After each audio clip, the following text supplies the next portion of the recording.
traders, IHSG tanggal 14 Juli sedang penurunan on support banget nih. Ternyata ada potensi memantul loh guys. Soalnya ada sentimen global yang mendorong IHSG memantul. Simak selengkapnya di video ini ya.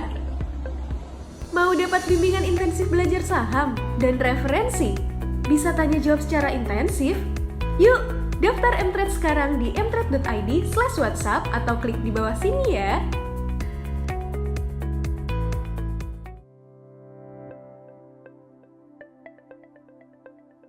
Jadi IHSG ini sempat turun dua hari terus tadi kena di support 5941-nya, terendahnya sih 5947.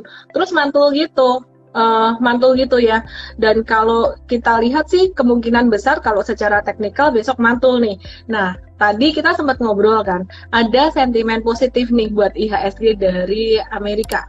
Kira-kira apa ya, Coach Andre ya? Oke, jadi tadi barusan belum lama, jadi Amerika baru ngumumin data inflasinya ya. Jadi kalau kita lihat data inflasinya memang ini cukup tinggi. Data inflasinya di Amerika actualnya 5,6%, jadi ini naik dibandingin dengan 4,8% bulan lalu ya. Jadi sebenarnya cukup bagus, tapi at the same time tadi Jerome Powell, ketua Fed, udah berbicara bahwa mereka masih nganggep inflasi ini transitionary. Jadi kelihatannya komen itu lebih ke dovish stance ya, dibandingin dengan dovish stance. Jadi kemungkinan besar belum ada Fed tapering gitu, karena mereka juga masih melihat bahwa ekonomi ini belum progressing seperti yang mereka expect ya. Jadi kalau tadi pagi kita di morning briefing bahas bahwa US 10-year yield itu ada naik ke 1,4, barusan US 10-year ya ini drop lagi ke 1,3 gitu. Jadi dari treasury-nya sendiri ini udah indicating kemungkinan besar market di US hari ini naik gitu. Kalau saya lihatin juga dari futures-nya juga udah pointing up ya. Jadi sebenarnya ini saya lihat bisa sentimen positif buat market. Karena apa? Karena liquidity berarti masih banyak. Jadi ada ekspektasi bahwa saham-saham yang mungkin kalau di Indonesia mungkin tech related ya, karena basically ini kita talking about liquidity, kita nggak ngomong valuasi, kita ngomongin about liquidity. Kalau misalnya liquidity-nya juga belum ditarik dari Amerika Serikat, ya investor-investor pasti nanti akan ada yang masuk ke Indonesia. Cuman memang nggak guaranteed bahwa LQ45 bisa naik ya, karena kalau LQ45 itu beda case lagi, karena itu berhubungan dengan pinjaman ya, atau misalnya berhubungan dengan ekonomi yang related to pinjaman gitu. Dan teman-teman tahu hari ini kasus COVID kan naik di atas 150.000 ya, jadi ada ekspektasi PPKM bertambah, tapi kelihatannya hari ini udah nge-pricing in PPKM yang di-extend sampai Agustus. Jadi ada kemungkinan besar justru besok malah market rebound ya. Jadi teman-teman jangan terlalu panik dulu gitu, karena di malam ini sentimen positifnya lumayan ada ya, walaupun di tengah-tengah kenaikan kasus COVID yang cukup tinggi di hari ini. Oke. Bicara tentang US Government Bonds 10 years yield nih ya teman-teman, aku mau kasih lihat chartnya. Biasanya tuh kebalikannya sama IHSG.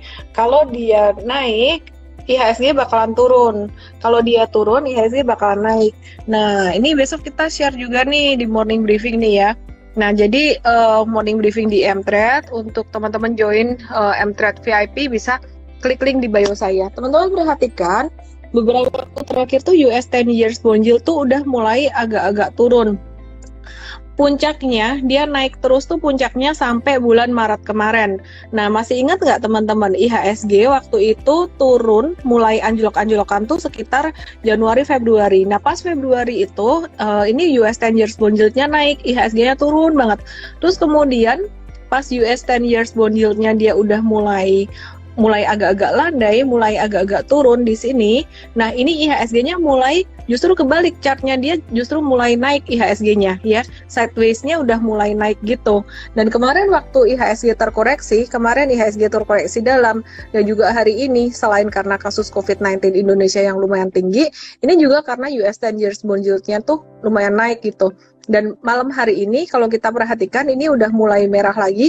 Nah, ini berarti satu tanda yang bagus buat IHSG. Jadi kalau kita perhatikan di sini jangka pendek dia masih bisa turun untuk US 10 years bond yield-nya. Nah, kita mau belajar nih, mau kenal tentang US government 10 years bond yield.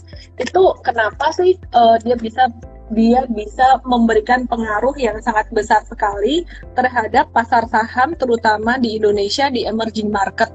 Nah, apa sih sebenarnya US bond yield ini, 10 years bond yield ini tuh apa sih, Pak Andre? Coach Andre, kenapa kok dampaknya terhadap market di Indonesia itu sangat signifikan sekali? Mungkin selama ini teman-teman cuman ngedengar tentang wah ini dampaknya kebalikannya gitu, kalau dia naik IHSG turun dan seterusnya. Tapi sebenarnya apa sih yang terjadi di balik itu, psikologi market tuh apa yang terjadi, pandangan investor tuh apa gitu, sehingga ketika US 10 years bond yield naik IHSG turun dan sebaliknya. Kenapa itu? Sebenarnya ini hubungannya dengan pembelian kembali aset-aset federal di Amerika Serikat ya. Jadi kalau kita ingat kasus COVID dari tahun 2020, yang dilakukan pemerintah adalah pemerintah Amerika Serikat adalah memberikan liquidity yang cukup ekstra di Amerika Serikat, karena sebenarnya ini untuk stimulate ekonomi Amerika yang nggak bertumbuh. Jadi yang dilakukan sama mereka adalah mengurangi Fed balance sheet, menambah Fed balance sheet dengan melakukan pemotongan suku bunga. Nah, ini pemotongan suku bunga ini impact-nya sebenarnya ke yield ya. Jadi dengan ada ini ibaratnya nanti pemerintah ini kalau misalnya mereka mau ketatin likuiditasnya, sebenarnya tinggal naikin ya interest rate aja gitu. Kalau interest rate naik, ya of course yield atau obligasi itu kan nanti naik gitu. Jadi ketika obligasi naik, pemerintahnya Amerika Serikat itu ngebeliin surat-surat berharga yang udah beredar di masyarakat atau di public investor.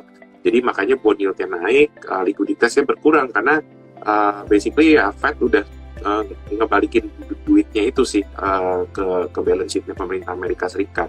Nah, hubungannya sebenarnya itu. Jadi kalau misalnya di liquidity di luar negeri banjir, ya of course nanti akan mengalir ke emerging market, tapi tentu saja nggak mengalir langsung kayak drastis ya. Tetap aja harus memperhatikan segi fundamental seperti ekonomi di emerging market, kemudian juga tingkat suku bunga di Indonesia sendiri, juga dengan beberapa patokan fundamental seperti laporan keuangan. Jadi memang banyak faktor, tapi yang paling penting kalau dilihat dari sini adalah likuiditas ya. Semakin likuiditasnya semakin banyak, ya tentu saja nanti marketnya juga akan semakin naik tinggi.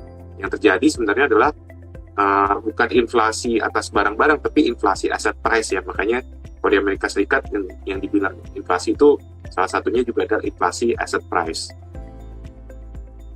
Oke. Nah, tadi Coach Andre ada sempat beberapa kali sebut tentang liquidity nih. Liquidity itu maksudnya gimana sih nih, banyak teman-teman retail yang mungkin lagi masih belajar gitu.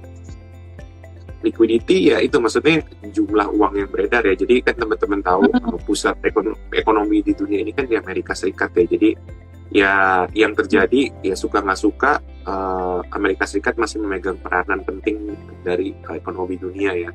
Jadi mereka tuh kontrol suplai dolar.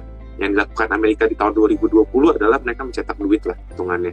Mencetakkan duit dengan yang menerbitkan, ya nanti teman-teman mungkin bisa cari di YouTube juga ya tentang gimana konsep Amerika menerbitkan uang. Jadi basically mereka turunin federal fund rate ke 0,25%. Nah, yang terjadi adalah likuiditasnya berlimpah gitu. Nah kan teman-teman kalau ingat tahun lalu, gimana sih cara orang Amerika ngasih subsidi $2.000 per household? Ya itu dengan cara nyetak duit. Nah, jadi sebenarnya itu sih yang disebut dengan tambahan likuiditas ya. Kalau nggak salah jumlahnya itu tahun lalu juga triliunan dolar ya. Makanya kalau kita lihat ekonomi di sana justru lebih cepat geraknya dibandingin dengan Indonesia, karena basically duit yang dipompa kebanyakan belum lari ke emerging market, tapi justru larinya ke developed market, karena ya unfortunately di sana pertumbuhan ekonomi berkembang lebih cepat karena tingkat vaksinasi yang jauh lebih tinggi ya. Jadi suka nggak suka ya ekonomi di negara maju jauh lebih bagus, tapi likuiditasnya tentu saja kalau bisa market di sana udah naik, investor akan mencari jalan gimana caranya untuk membuat market di luar Amerika naik.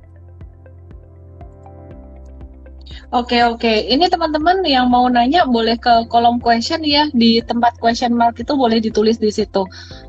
Thank you Pak Albertus Setiawan Wasito buat apresiasinya. Kita coba terus untuk kasih yang terbaik buat teman-teman semuanya di IM Trade.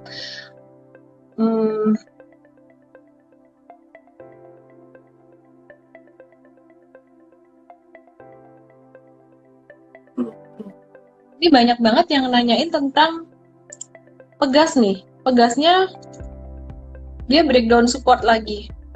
Sebenarnya kalau Pegas sendiri sih ini masih minim sentimen ya, masih low sentimen banget sih. Dan udah deket banget sama support kuatnya banget di bulan Oktober kemarin. Oktober tuh di angka 900. Mungkin teman-teman wait and see dulu aja kali ya, jangan beli dulu gitu, wait and see dulu deh. Sekarang fokusnya ke saham-saham yang lagi hype, yang lagi trending, masih ke teknologi dan digital gitu. Nah, beberapa saham teknologi digital ini juga kemarin sempat turun lumayan, tapi kemudian hari ini tuh banyak yang menunjukkan perlawanan gitu. Jadi contohnya kayak EMTK ya, seperti yang kemarin sempat saya mention di Instagram Live dan juga tadi pagi juga ada dibahas juga di morning briefing. MTEK ini dia ketahan area supportnya di area sekitaran 2430-an dan tadi mulai ada satu candle hijau. Kemungkinan besok akan ada technical rebound gitu. Itu salah satunya. Kalau dari Pak Andre sendiri view-nya gimana nih buat saham-saham akhir-akhir ini gitu? Mungkin secara general deh, nggak ngebahas satu saham secara khusus. Teman-teman yang mau nanya boleh ke question mark ya.